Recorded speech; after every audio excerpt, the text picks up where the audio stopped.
I'm Dr. Don Patton. I've worked as a geologist in the U.S., Canada, Australia, England, Mexico, Peru, Bolivia, Jordan, Israel, and Turkey. I have participated in dinosaur excavations in Colorado, Texas, Utah, Wyoming, Canada, and Bolivia. I excavated the longest consecutive dinosaur trail on the American continent. I know something of the fossil record. And I agree with Charles Darwin, who honestly acknowledged that the fossil record was his greatest problem. He says traditional forms must have existed. He says geology assuredly does not reveal them. And he said this is perhaps the greatest objection that can be urged against my theory. Darwin predicted that his greatest problem, the fossil record, would be solved in the future, and we've heard some of those predictions today still.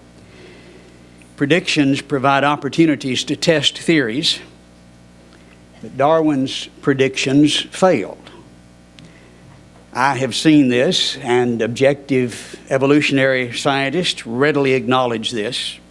Niles Eldredge, a curator at the American Museum of Natural History, says Darwin prophesied the gaps would be filled.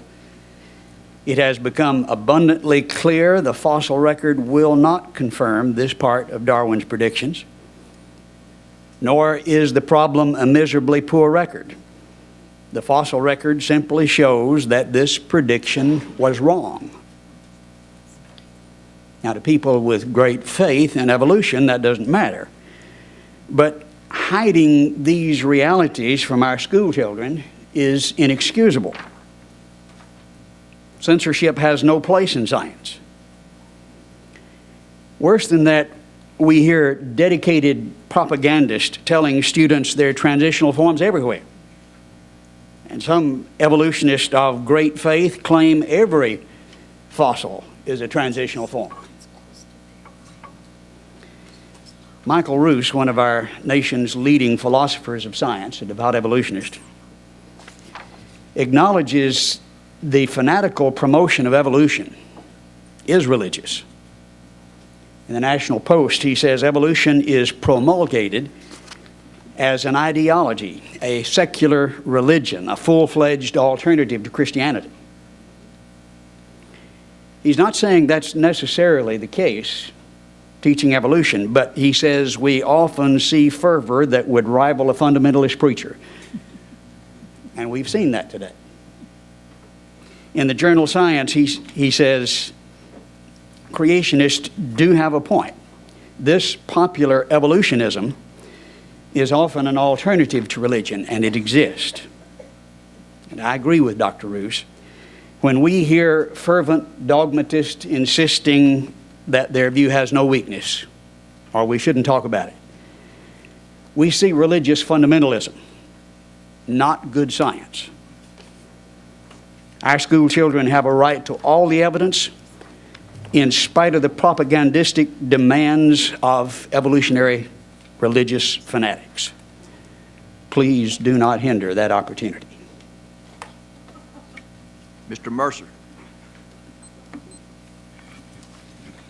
Well, thank you for being here. I have a lot of respect for where you've been, what you've seen, what you've done. And your comments here, it's very interesting because I've heard it said before, we're talking about a different philosophy of religion. I've heard concerns before, is evolution another philosophy of religion?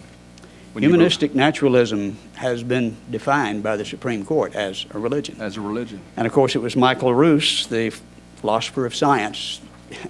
I've talked with him 2 different occasions in the past year. He's a nice fellow, but he's as devoted an evolutionist as you'd ever meet. And for those but he acknowledges this is religion. And you just listen to the fervor and the dogmatism, and I think that's establishment of religion when we say you teach this and nothing else. I'd like to say that we talk about, again, 99% agreement in the issue of microevolution. We brush our teeth, we wash our hands, we put a Band-Aid over an open wound. We understand microevolution, the verifiable evidence there. The question has been, as you're suggesting, what the layman calls at least macroevolution, those major changes.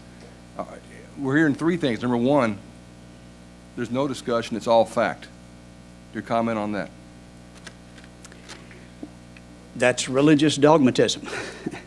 It's false on the face of it, but they affirm it.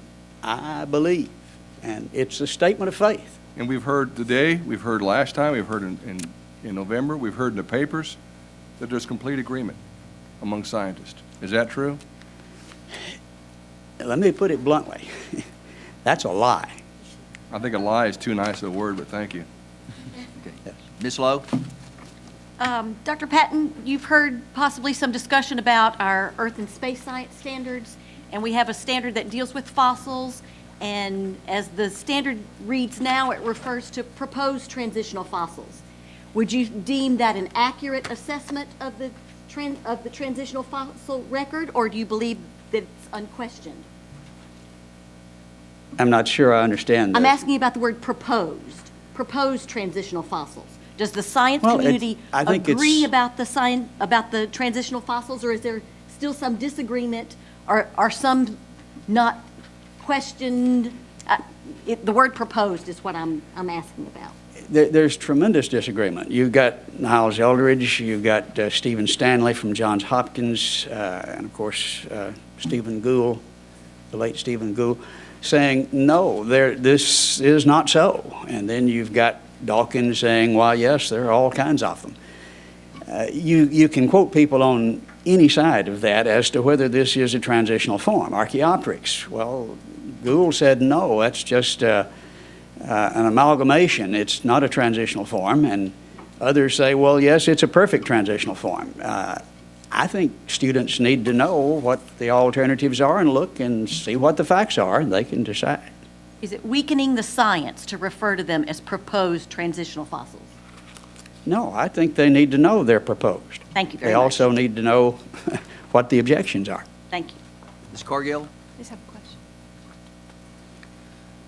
Yes, thank you so much for being here today, and I appreciate the information you have. And I'm also very fascinated by the fossil record, and I think it's something that our students really enjoy learning about. I mean, you say the word dinosaur, and they're all over it. So I'd like to hear more at some point, maybe afterwards, about your looking into the dinosaur findings you saw. But do you know about how much? I've done a little research, and I'm just trying to confirm it. How much of the fossil record has been filled in?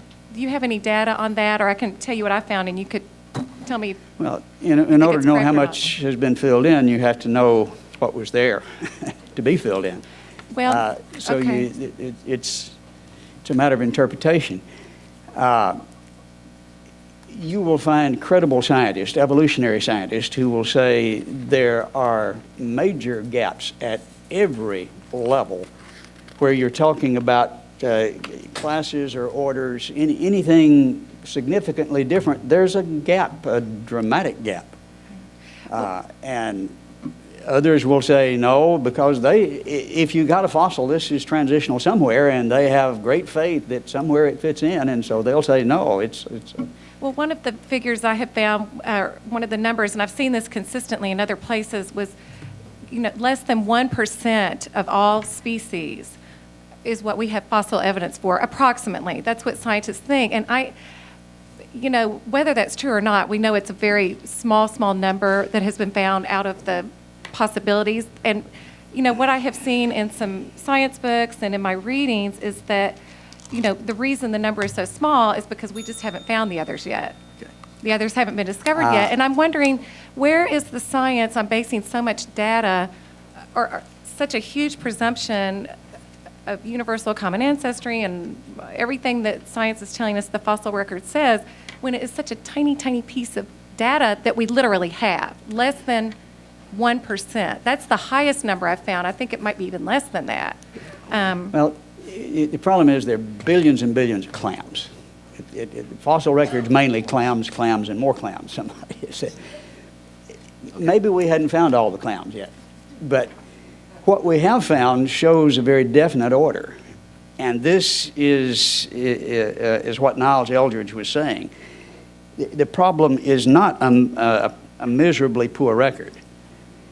the record has simply shown the prediction is wrong. And consistently, we see lots of clams, and then there's a gap. And the more you find, the more obvious and dramatic that gap becomes. I just have an informational question. Did you give us both of these BBC things on the? No. No, that's something else. That's No. something else, okay, thanks. Okay, Now, I had one page. okay. Real- Mr. Bradley, and then let's move on, so. Oh, just, thank you for coming, and I'm glad you were able to testify, and I've attended Dr. Patton's lectures before, and his best picture is wearing his Indiana Jones outfit. Thank you for coming. Thank you.